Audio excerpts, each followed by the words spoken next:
German federal prosecutors have filed charges against a Ukrainian national over the blast that severed the Nord Stream 2 pipeline in September of 2022. Now, the Nord Stream 2 pipeline was completed back in 2021, running parallel to the Nord Stream 1 pipeline. It was designed to carry natural gas from the Baltic Sea from Russia to Germany. The blast severed the pipeline in several places near the island of Bornholm, northeast of Germany. The suspect is known only as Sergei K. under German privacy laws and has denied involvement. Let's bring in DW correspondent Simon Young. So, Simon, tell us more about the charges that have been filed here. Well, Sarah, from the reports, it appears that this man, as you've said, Ukrainian national Sergei K., is alleged to have essentially led this operation to blow up the Nord Stream pipelines back in 2022. So according to the reports, he's being charged with carrying out attacks on civilian energy infrastructure, causing an explosion and the destruction of structures. Now, Sergei K. was arrested in Italy while he was on a family holiday last year and was subsequently extradited to Germany and has since been sitting in jail in Hamburg. He was, at the time, a serving Ukrainian Special Forces officer, and he's said to have been the commander of this team on board a yacht called the Andromeda, which sailed from northern Germany, and it is said to have been the sort of base from which this explosives sabotage operation was deployed.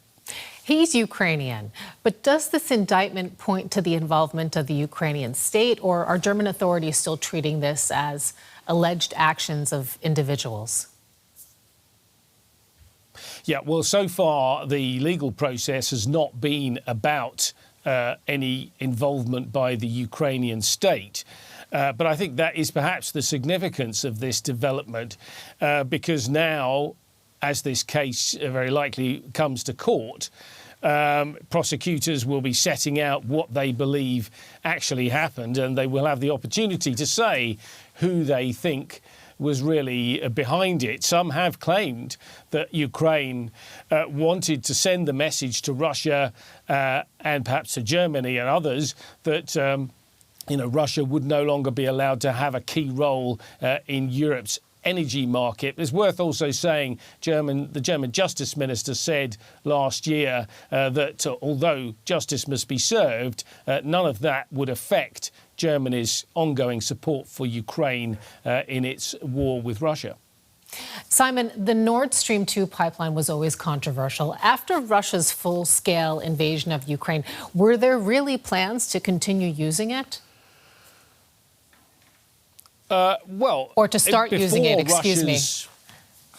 Yeah, before Russia's full-scale invasion of Ukraine in 2022, the Nord Stream 2 pipeline had not yet been taken into operation.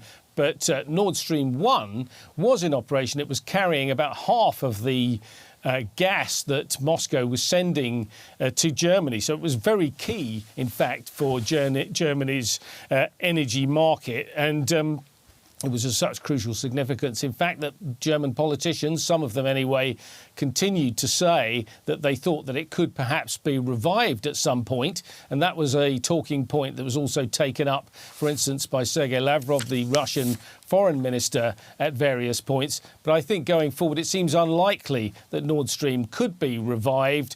Since then, European law has changed to make Russian involvement in Europe's energy much more difficult. And obviously, it would be a very risky investment to get involved with this thing. There are probably a lot of civil damage suits and so on relating to it as well. So at the moment, at least, it seems a very long-term prospect to think of Nord Stream 2 ever being in operation. Simon Young in Berlin, thank you.